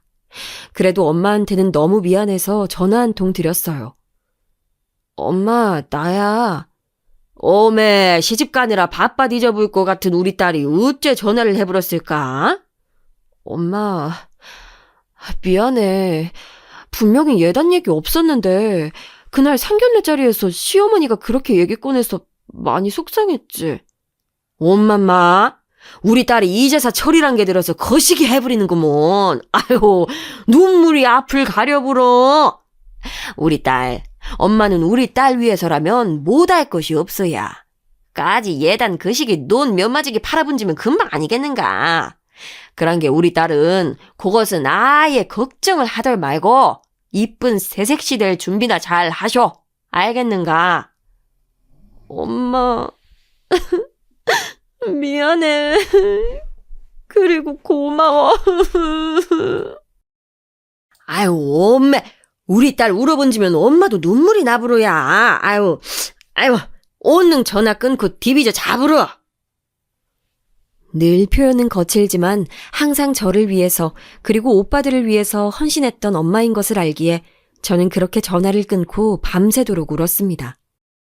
그렇게 약속했던 예단을 전달하고 못 이기는 척 받은 시어머니는 그제서야 만족을 하셨는지 그 이후로 결혼식까지는 별 말씀이 없으셨습니다. 예정대로 결혼식은 무사히 마쳤고 시부모님 댁에서 집을 해주시겠다는 걸 저는 괜히 책 잡히기도 싫고 직장도 가까운 판교로 저희만의 자본으로 신혼집을 정했습니다. 남편도 청담동까지 출퇴근하기 어렵지 않았고요. 그렇게 결혼이 성사되기까지 우여곡절이 있었지만 결혼 이후로는 저희의 신혼생활은 무난하게 이어지는 듯 했습니다. 제가 몸담은 스타트업 회사도 점점 업계에서 입지가 커지고 남편도 이제는 부모님께 배운 일이 익숙해진 데다가 젊은 감각까지 더해져 레스토랑은 날로 더 매출이 올랐고요. 하지만 가끔씩 시어머니로부터 불쾌감을 느끼는 일들이 잊을만 하면 발생해서 그것이 삶의 질을 떨어뜨리곤 했습니다. 야야 미정아, 엄마가 요번에 집에서 담근 메주랑 김치랑 이것저것 해서 사부인 댁에 보냈으니까 가서 인사 한번 드려보러. 고놈이 숙성이 겁나게 잘 된 거라 네가 어릴 적 엄마한테 배워본 대로 청국장 한 사발 끓여불면 사부인이 끔뻑 좋아하실 거구먼. 정말은 엄마가 시어머니 드린다고 직접 담근 메주랑 반찬들을 보냈다고 하길래 저는 그 길로 시어머니 댁에 찾아뵀습니다. 어릴 적부터 엄마한테 배운 요리 솜씨로 친구들이나 남편한테 요리를 해주면 모두가 다 맛있다고 좋아했거든요. 그런데 엄마표 레시피로 만든 청국장이면 콧대 높은 시어머니도 분명 제게 더 마음을 여실 거라 여기고 그간의 앙금도 좀 풀고자 가벼운 마음으로 발걸음을 옮겼습니다. 그런데 그렇게 도착한 시부모님 댁 마당에는 엄마가 보낸 각종 선물들이 그대로 쌓여있는 게 아니겠어요? 어머님, 이거 잘 받으셨네요. 근데 이거 냉장고에 얼른 안 넣으면 금방 맛이 변할 텐데요. 제가 냉장고로 좀 옮길까요? 냅둬라. 그거 반품 신청했고 이따가 택배 아저씨가 수거하러 올 거야. 네? 왜요, 어머님? 이거 저희 엄마가 어머님 드린다고 직접 담근 거예요. 예. 너 우리 집이 어떤 집이니? 청담동에서도 최고급 재료만 엄선해서 파는 식자재 품질 하나만으로도 대한민국 둘째가라면 서러운 집이야. 아니, 집이 아니라 기업이지, 기업. 사부인께서 얼마나 오래 농사를 지으셨는지 모르겠지만 우리는 우리가 직접 거래하는 업체 아니면 먹거리는 선물로 받지 않어. 너도 알다시피 너희 시아버지가 진혁이랑 속 약한 거 쏙 빼닮아서 아무거나 함부로 못 드시잖니. 사부인께는 마음만 잘 받겠다고 전해드려. 저는 정말 치욕스럽고 화가 나서 그 자리에서 얼굴이 붉어졌고 눈물이 뚝뚝 떨어졌습니다. 엄마가 누군가에게 농사 지은 걸 선물할 때는 절대 어느 하나도 허투루 보내지 않으시거든요. 정말 저희 오빠랑 제가 먹는다고 생각하고 얼마나 지극정성으로 하나하나 다 직접 만드시는데요. 얼마나 대단한 업체에서 식자재를 납품받으시기에 저 높은 시어머니의 콧대는 내려올 줄을 모를까요? 아니, 아직 안 가고 뭐하고 서 있어? 오늘 손님들 오시기로 했으니까 어서, 응? 아니, 너 지금 우는 거니? 아니 내가 뭐라고 했다고 울고 앉아있어? 저는 아무런 대답도 하지 않고 엄마가 시어머님께 보낸 각종 선물들을 들고 제 차에 구겨 넣었습니다. 예! 그걸 왜 네 차에 넣어? 이따가 택배 아저씨 온다니까. 예! 저는 시어머니의 말은 듣는 둥 마는 둥 그대로 붕 하고 차를 밟아서 집으로 돌아왔습니다. 그리고는 엄마가 보낸 재료들을 꺼내서 엄마의 레시피대로 청국장을 만들었죠. 남편이 집에 돌아올 때쯤에는 온 집안이 엄마표 청국장 냄새로 진동을 했어요. 와, 여보, 오늘 청국장 끓인 거야? 나 엄청 배고팠는데 얼른 먹어야겠다. 남편은 옷도 제대로 벗지 않은 채 그대로 식탁에 앉아 엄마표 청국장으로 밥을 3공기를 비웠습니다. 와, 우리 여보 요리 잘하는 건 알고 있었지만 이번 건 정말 특급 요리인데? 이게 다 웬 거야? 오빠, 속 괜찮아? 속? 무슨 속? 이 뱃속? 완전 괜찮지. 왜? 나 몰래 락스라도 탔어? 장난치지 말고. 오빠 아버님 닮아서 속이 약하다며. 근데 내가 해준 청국장 먹고 속 괜찮냐고. 아, 그렇지. 근데 우리 여보가 해준 음식 먹고 한 번도 탈난 적은 없는걸? 근데 그건 갑자기 왜 물어? 오늘 어머님 댁 갔다가 무슨 일 있었는 줄 알아? 왜 그래? 무슨 일인데? 저는 오늘 어머님 댁에 갔다가 있었던 일을 하나도 빼놓지 않고 남편에게 다 얘기했습니다. 뭐라고? 우리 엄마가 정말 그랬다고? 그래, 어머님한테 직접 물어보던가. 아이, 진짜 우리 엄마 또 왜 그랬대. 미정아, 너가 이해해. 우리 엄마 가게에 대한 자부심도 평생 해온 레스토랑에 대한 자부심도 너무 커서 그래. 내가 여보가 만든 청국장 그대로 들고 가서 엄마 드시라고 할 테니까 잠깐만 있어봐. 됐어. 그거 건드리지 말고 그대로 둬. 나 어머님께는 한 입도 드리기 싫어. 왜 또 그래, 미정아. 이제 할미 다 된 우리 엄마 좀 이해해주라. 오빠 맨날 이런 식이야. 내 편 들어주는 것 같으면서 결국엔 내가 이해해라. 내가 다 받아들여라. 나도 이제 지쳤어. 결혼 전에는 자존심 센 어머님 사이에서 중재 잘해주는 것 같아서 믿고 결혼했는데 막상 결혼하고 나서는 결국엔 다 나보고 받아들여라. 순응해라. 이런 식이잖아. 나한테만 그러는 건 100번 참을 수 있어. 근데 우리 엄마한테까지 이러는 건 너무 경우가 아니지 않아? 이거 이대로 우리 엄마한테 돌려보내면서 내가 엄마한테 뭐라고 해야 돼? 아니, 어느 사돈댁이 이걸 이해하고 받아들일까? 내가 미안하다. 내가 미안해, 정말. 아, 됐어. 앞으로 해결 못할 거면 미안하다는 말 꺼내지도 마. 제일 듣기 싫으니까. 나 분명 엄마가 보낸 재료로 요리해서 오빠 먹였고 오빠 아무런 탈 안 났다. 그거 꼭 기억하고 어머님께 전달 드려. 알았지? 저는 그 길로 안방문을 쾅 닫고 들어갔습니다. 갈수록 무례해지는 시어머님의 태도에 정말 이혼까지 생각하게 될 정도였습니다. 남편이 착하고 잘해주니까 이것 때문에 이혼하기는 좀 그런가 하는 생각이 들다가도 시어머님이랑만 얽히면 두루뭉술해지는 남편의 태도만 생각하면 당장이라도 이혼을 하고 싶은 마음이 치밀어 올랐습니다. 그러던 중 결정적인 사건이 터졌습니다. 가을 수학철이 끝나고 잠시 쉴 겸 엄마 아빠가 저희 집에 한 달 정도 올라오시기로 했어요. 딸내미 신혼집도 구경할 겸 서울 사는 오빠들 한 번씩 다 보면서 서울 구경도 좀 하고 싶다면서요. 한 해 농사를 잘 마무리 짓는 것이 얼마나 큰일인지 잘 보고 자란 저는 이번에 서울 구경 오시는 엄마 아빠한테 진짜 잘해드려야겠다 생각하고 이것저것 서울 구경 준비를 많이 했어요. 남편도 엄마 아빠 올라와 계시는 동안은 또 두 분께 얼마나 깍듯하게 잘하는지 저럴 때 보면 또 이혼 생각은 괜히 했나 싶기도 했어요. 그렇게 한 달이 다 되어갈 무렵 엄마가 마지막으로 사부인 댁 가게에 들러서 인사를 좀 드리고 싶다고 했습니다. 저는 아무래도 느낌이 심상치 않아서 엄마에게 얘기했습니다. 엄마, 그냥 어머님네 가게는 다음에 가면 안 될까? 지금 예약 손님도 많고 한창 바쁘실 거야. 저는 분명히 시어머니가 엄마를 무시하는 태도를 보일 게 뻔해서 되도록이면 두 분을 마주치지 않게 하기 위해 애썼습니다. 엄마, 우리 딸이 언제부터 요렇게럼 경우가 없어져 버렸어야. 딸 자식 보러 서울 올라와 버렸으면 당연히 사돈댁을 뵙고 가야 쓰는 거 아니겠는가. 나가 아주 쫙 빼입고 사모님처럼 찾아뵐 텐게 너그는 얻는 가히 채비나 해보러. 걱정이 한없이 앞섰지만 그래도 시어머님도 자기 손님들이 있는 업장이기에 큰 문제는 일으키지 않을 수도 있겠다는 생각이 들었고 엄마도 그냥 인사만 드리고 금방 온다고 하시니까 저는 어쩔 수 없이 따라 나서며 가게에서 일하고 있는 남편에게 전화를 미리 해놓았습니다. 오빠 알지? 나 또 어머님 무례하게 굴면 더 안 참는다. 오빠가 중간에 잘해. 아유, 알겠어. 오빠만 믿어. 세상 제일 못 믿을 말이 오빠만 믿으라는 말 아니겠어요? 그간의 전례로 인해 하나도 믿음이 안 가는 남편이었지만 그래도 미리 말이라도 해두는 게 나을 것 같아서 아주 단단히 일러놓았습니다.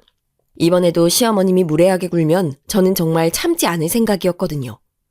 그렇게 찾은 시부모님의 식당은 한창 피크타임이어서 그런지 이미 홀과 룸은 꽉 차 있었고 줄을 서서 기다리는 손님도 많았습니다. 장모님, 이쪽으로 오세요. 룸 하나 비워뒀으니까 편하게 식사하고 가세요. 엄맘마, 사부인께 인사만 드려보면 되는 걸 사오는 뭘 또 이런 걸 준비했단가. 아유, 우리 장모님 오신다는데 어떻게 그냥 돌려보내요. 제가 오늘 최고급 서비스로 모실 테니까 장인어른 장모님 오늘 마음껏 드시고 가세요. 여보, 뭐해? 얼른 모시고 들어가. 아이고, 웬일이래? 언제 이렇게까지 룸을 준비했대? 오늘 오빠 믿음 좀 간다? 어허, 오빠야, 오빠. 오빠가 연애할 때 뭐라 그랬어? 고기 하나는 평생 원 없이 먹게 해준다고 했지? 얼른 들어가서 맛있게 먹어요, 우리 여봉. 맞아요. 정말 오랜만에 듣는 말이네요. 저 좋다고 졸졸 쫓아다닐 때 평생 고기만 먹게 해주겠다는 말. 그 말에 혹해서 데이트하러 따라 나섰다가 이렇게 결혼까지 하게 된 건 아니겠어요. 가끔 정말 밉상 같아도 오늘은 연애 시절 보던 복학생 오빠와의 풋풋한 시절이 떠올라서 잠시 긴장을 내려놓게 됐습니다. 그렇게 들어간 룸에는 기본 세팅이 잘 되어 있었고 저랑 엄마 아빠는 자리에 앉아서 메뉴가 준비되길 기다렸어요. 아니 근데 미정아, 사부인은 어째 코빼기도 안 보이신다냐? 그러게, 오빠한테 엄마 아빠 온다고 얘기 전해달라고 했는데. 일단은 우리끼리 먹고 있어 불자. 계기를 눈앞에 두고 멀뚱멀뚱 있는 것은 괴기에 대한 예의가 아니요. 알겠어 엄마. 우리끼리 먹고 있으면 곧 오시겠지. 아마 가게가 바빠서 그러신 걸 거야. 저는 내심 이대로 우리가 식사를 마칠 때까지 시어머님이 안 들어오셨으면 했습니다. 그러나 그런 저의 기대는 1인분을 이제야 막 먹었을까 싶었을 때쯤 산산조각 났습니다. 한참을 먹고 있을 때쯤 저희가 있던 룸의 문이 드르륵 열렸는데 거기에는 시어머님이 서 계셨습니다. 엄마, 사부인! 이제야 오서 부르소. 퍼뜩 여기 같이 앉아서 식사 들어요. 사부인, 이제 다 드셨죠? 죄송하지만 이제 룸 좀 비워주시겠어요? 오늘 손님이 많아서 얼른 여기 비우고 새로운 손님 받아야 할 것 같아요. 야? 아따, 사부인, 어째 그러신다요? 아이고, 오랜만에 뵙는디 일이 나가라 하는 게 어딨다요? 우들이 오늘 장사 손에 안 나게 매출은 확실하게 올려드릴 텐께 그런 것은 걱정을 마시고 얼른 와서 같이 한자리 해보러요. 사부인, 죄송하지만 저 2번 말할 시간이 없어요. 오늘 귀한 예약 손님 오시기로 해서요. 그리고 이런 말씀까지는 안 드리려고 했는데 여기는 사돈댁 같은 시골에서 오신 분들이 막 오는 곳이 아니에요. 특히나 저희 룸 손님들 다 강남에서 내로라 하는 분들 예약만 받아서 철저하게 회원제로 운영되는 고급 레스토랑이에요. 진혁이가 그래도 장모님 생각한다고 저한테 상의도 없이 이렇게 자리를 마련했나 본데요. 그 정도 드셨으면 얼른 일어나시죠.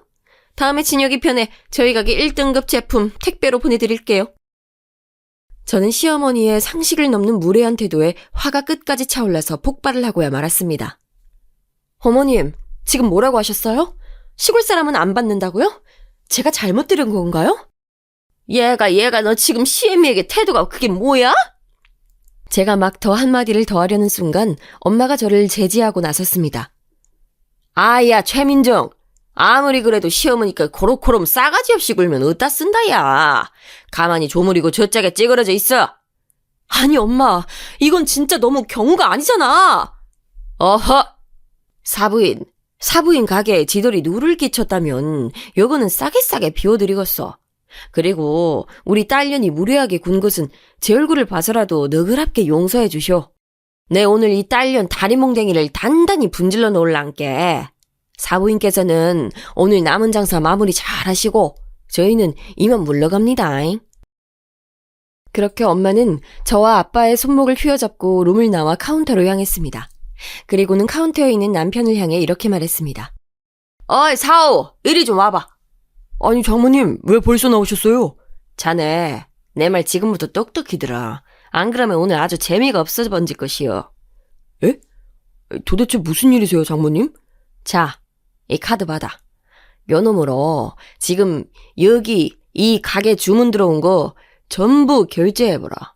줄 서 있는 손님들 것도 다 한 번에. 그리고 마이크에 대고 이렇게 얘기해. 토시 하나 틀리면 뒤져 보일 줄 알아. 예? 예. 말씀하세요, 장모님. 적고 있습니다. 오늘 이 가게 음식은 나 주식회사 퓨처팜스테이션의 대주주 장복자가 모두 지불하므로 손님 여러분은 오늘 드시고 싶은 것들 다 거시기하게 드시고 포장도 다 싸가서 가족들에게 선물하시길 바랍니다. 부족한 것이 있으면 언제든지 또 주문하시고 부디 우리 사돈댁 가게의 번창을 위해서 앞으로도 허블나게 발걸음을 아끼지 말아주시길 부탁드려 불어요. 예? 아니, 장모님, 갑자기 왜? 어허, 사오. 오늘 정말 장모한테 뒤져불고 싶은가? 이리 내. 나가 직접 얘기할란 게. 엄마는 남편을 밀치고선 손님 안내용 마이크에 서서 큰 소리로 얘기하셨어요. 마이크 테스트, 마이크 테스트. 아야, 미정아, 잘 들려보냐? 손님 여러분께 지가 한 말씀 올려불겠습니다. 지는 여러분이 식사하고 계신 이 식당에 사돈되는 사람으로서 주식회사 퓨처팜스테이션의 대주주를 맡고 있는 장복자라고 합니다. 오늘 이 자리에서 식사하시는 모든 분들과 쌀쌀한 날 끈질나게 줄 서 계시는 손님들을 위해서 오늘의 식사 비용은 나 장복자가 전부 계산합니다. 양껏 드시고 그러고도 모자라면 또 드시고 그러고도 또 모자라시면 포장을 겁나게 해서 집에 가서 가족들이랑 또 드셔불고 마음껏 다 드셔보소. 이 청담동 땅에서 오래 장사해 드신 사돈댁을 위해 나가 드리는 선물이니 고마움은 나한테 말고 서 계시는 세련된 사모님께 하시면 감사해 불겠습니다. 그러면 다들 맛있게 드쇼. 와! 엄마의 화끈한 발표가 끝나자마자 가게 안은 손님들의 환호성으로 건물이 무너질 듯 쩌렁쩌렁 울렸고 영문도 모른 채 무슨 일인지 내려오셨던 시어머님은 가만히 벙찐 채로 아무 말도 못하고 서 계셨습니다. 자, 여러분, 대체 퓨처팜 스테이션은 뭐고 또 그 회사의 대주주가 엄마라니 이 뜬금없는 상황이 무슨 상황인지 매우 궁금하시죠? 지금부터 차차 설명드릴게요. 퓨처팜 스테이션은 제가 대학을 졸업할 당시 선배가 차렸던 스타트업 기업의 이름입니다. 사실 실제로는 다른 이름인데 여기에 사연을 소개하고자 가명을 사용한 점 양해 부탁드립니다. 이 퓨처팜 스테이션은 요즘 주목을 받고 있는 스마트팜 사업을 하는 기업입니다. 스마트팜이란 최첨단 정보통신 기술력을 농업과 결합시킨 최신 각광 사업입니다.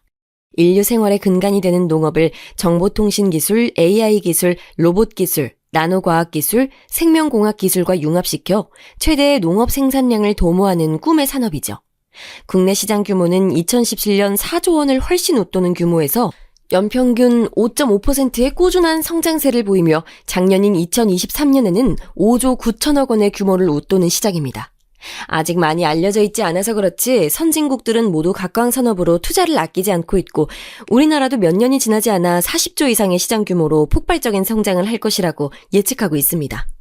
여러분, 한번 상상해 보세요. 장소와 계절의 제약을 받지 않고 상업용 건물에서 온도, 습도, 일광을 조절해서 사계절 내내 농작물을 생산해낼 수 있는 세상을요. 네, 제가 대학을 졸업하면서 꼭 해보고 싶었다던 제 꿈이 바로 이 스마트팜 사업이었어요. 대대로 그리고 평생을 농사꾼의 가문으로 살면서 저는 한 번도 농업이 부끄러웠던 적이 없었고 집안 대대로 농사꾼인 가문의 정신을 이어서 저 또한 이 농업의 발전에 크게 이바지하고 싶었기에 현재는 대표이신 그때 당시 학교 선배의 스마트팜 사업 제안을 흔쾌히 받아들인 것이지요. 그럼 엄마가 대주주인 것은 어떻게 된 일이냐고요? 저희 엄마가 천재 농사꾼인 건 더 이상 설명하지 않아도 서두에 충분히 얘기했기에 그쯤 하기로 하고 아까 하지 못한 얘기가 있어요. 엄마는 할아버지가 탕진했던 그 모든 재산을 정말 떼약볕 밑에서 허리가 끊어져라 열심히 농사 지으면서 한마디씩 어느 정도 되찾았다던 말씀은 드렸었죠. 그런데 유난히 다른 밭과 다른 농부들에 비해 생산력이 좋았던 엄마는 거기서 그치지 않고 그렇게 얻은 생산력과 재화로 농지 투자까지 겸해서 그간 잃었던 증조 할아버지의 땅을 거의 다 되찾아냈어요. 그 규모는 실로 어마어마했죠. 사실 아버지가 빨리 은퇴한 것도 점점 규모가 다시 커지는 농지를 엄마 혼자서 운영하기에 너무 버거워서 엄마를 돕기 위한 것이었어요.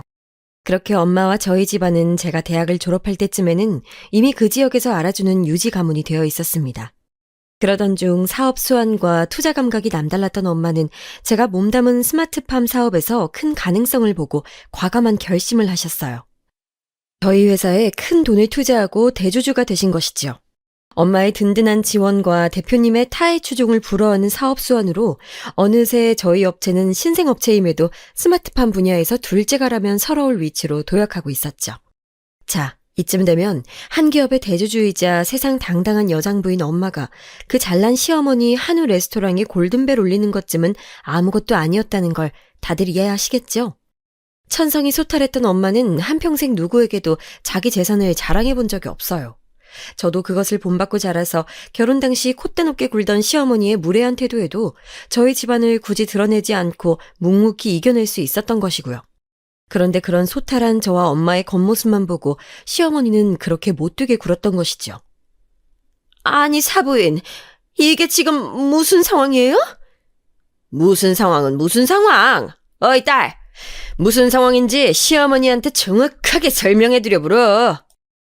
저는 그렇게 시어머니를 한쪽으로 모시고 가서 그간의 일과 왜 엄마가 이런 일을 벌였는지 자세히 설명해드렸습니다. 저희 집안이 어머니께서 그렇게까지 무시하고 함부로 할 수 있는 집안 아니라는 말도 꼭꼭 덧붙여서요. 자초지종 설명을 들은 시어머니는 얼굴이 새빨개져 고개도 제대로 들지 못했습니다. 어째 사부인, 요 정도면 나가 사부인께 사돈으로 인정받을 만한가요? 아니면 어떻게 아예 요 가게 저한테 파실란가요?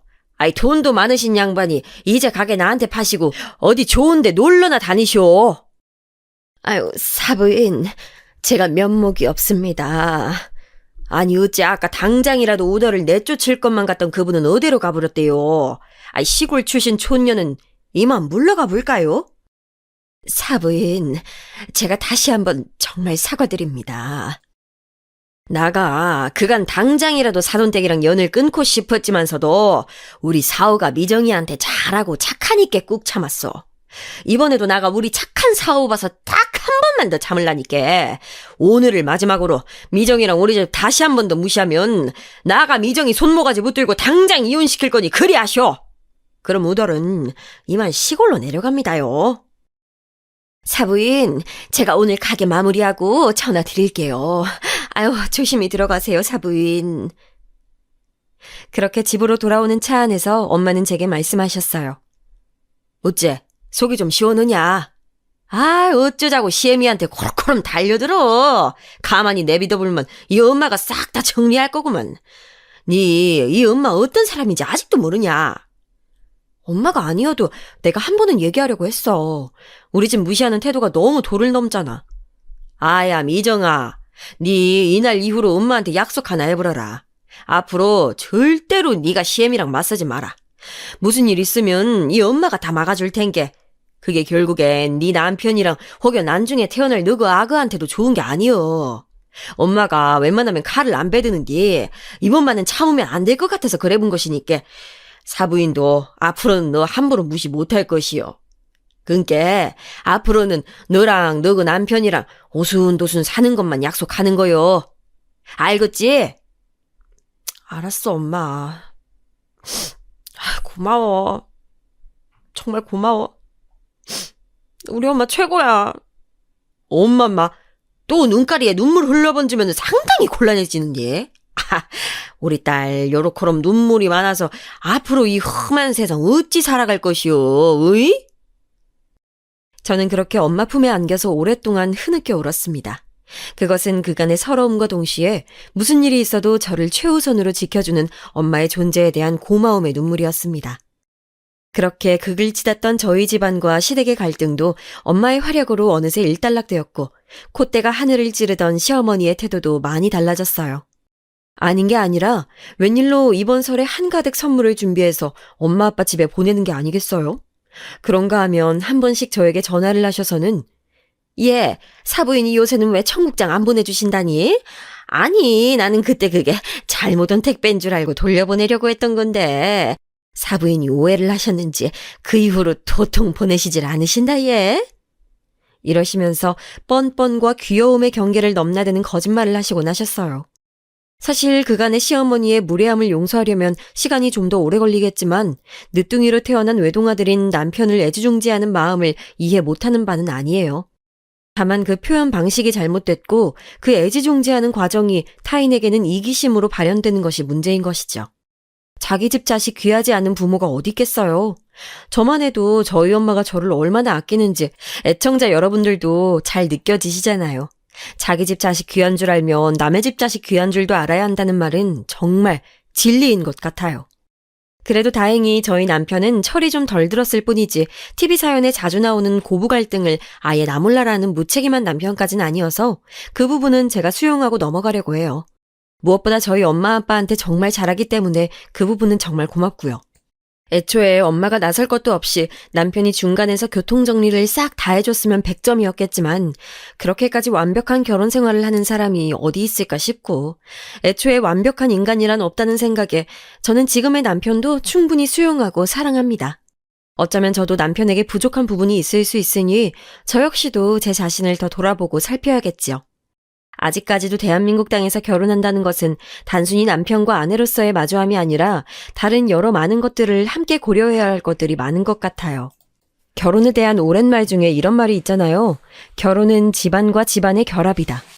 제가 어렸을 적 TV에서 많이 듣던 말이었고 적어도 제 세대에서는 크게 상관이 없을 거라 여겨졌던 말이었어요. 이제 한국 사회도 점점 서구 문명을 닮아가고 있고 서양권에서는 우리나라만큼 결혼 당사자인 부부 외에 가족 구성원의 개입이 크지 않은 편이니까요. 그러나 아직까지도 집안과 집안의 결혼이라는 전통적인 가치관이 많이 남아있고 그것이 새로운 서구 문명과 융합이 되면서 일종의 과도기를 거쳐가고 있다는 생각이 들어요. 그 정확한 과도기의 시점에서 결혼한 것이 바로 저희 부부라고 생각합니다. 완전히 부모의 영향으로부터 벗어난 상태에서 한 결혼도 아니지만 그렇다고 온전히 부모의 도움만으로 결혼을 한 것은 아닌 전통적인 모습과 서구적인 모습이 결합된 오늘날의 결혼 형태의 표본이 저희인 것이지요. 그래서 아마도 저희와 같은 과도기의 결혼 문화를 겪는 분들이 꽤 많을 것이라 여겨집니다. 그렇기에 더더욱 저와 저희 엄마가 겪었던 이 사건들이 단순 저희만의 스토리로 끝나는 것이 아니라 비슷하게 갈등을 겪고 또 이겨나가고 계실 분들을 응원하게 되는 계기가 됩니다. 이것쯤 쓰는데 시어머니한테 문자가 한 통 와 있네요. 아가, 다음 주면 네 시아버지 생신이니까 이따가 와서 너 잘하는 청국장 좀 끓여다오. 진혁이가 어찌나 입이 마르도록 칭찬을 하는지 시아버지도 얼른 먹어보고 싶다고 난리네. 그리고 사부인 댁에 보낼 한우 선물 세트 준비해놨으니까 그것도 와서 찾아가고. 아니 어머님, 지난 설에 이미 한 번 보내셨잖아요. 이번에 새로 납품 제안은 신생업체에서 샘플로 선물 받은 건데 다른 누구보다 혜연이 아주 탁월하신 사부인이 먼저 맛보셔야 하지 않겠어? 설 선물은 설 선물이고 이거는 그냥 따로 또 드리는 거니까 부담 갖지 말고 받으시라고 전해드려. 참 우리 엄마는 농부이지 맛감별사가 아닌데요. 아마도 엄마한테 그간 미안했던 마음 그리고 또 영향력 있는 엄마한테 잘 보이고 싶은 마음에 대한 표현을 저렇게 하신 것이라고 생각하며 좋게 생각하려고 합니다. 과정이 순탄치 않았지만 그리고 아마도 엄마가 가진 재력 때문인 것도 크겠지만 그래도 이제는 시댁에서 저희 집안을 완전하게 사돈댁으로 인정을 하고 있는 것 같아서 지금은 그 부분만 생각하고 마음 편하게 지내려고 합니다. 어느새 시간이 이렇게 됐네요. 저는 이만 청국장 끓이러 시부모님 댁에 가볼까 해요. 사실 진짜 가기 싫은데 그래도 사랑하는 우리 엄마, 세상 누구보다도 날 아껴주는 든든한 엄마한테 줄 선물이 준비되어 있다고 하니 그것만 생각하고 기쁜 마음으로 다녀오겠습니다. 어머나, 그 와중에 엄마의 문자도 한 통 더 와 있었네요. 아야 미정아, 사부인 댁에 청국장 한 통 보냈으니까 그놈 하나 끓여서 시부모님이랑 한 사발 먹어보러. 요번 놈은 아주 먹다 뒤져도 아무도 모를 맛이니까 그런 줄 알고. 엄마도 참. 아, 먹다 뒤져불면 끝끝내 누가 그 맛을 알아불겠어. 알겠어 엄마. 고마워. 사랑해. 엄마, 우리 딸이 사랑 고백을 해버렸어야? 아따, 이라면 또 눈가리가 촉촉하게 젖어버리는디 엄마도 우리 딸 사랑해불어. 자, 그럼 저는 든든한 엄마의 사랑을 듬뿍 안고서 시댁으로 출발합니다. 애청자 여러분들도 좋은 하루 보내세요.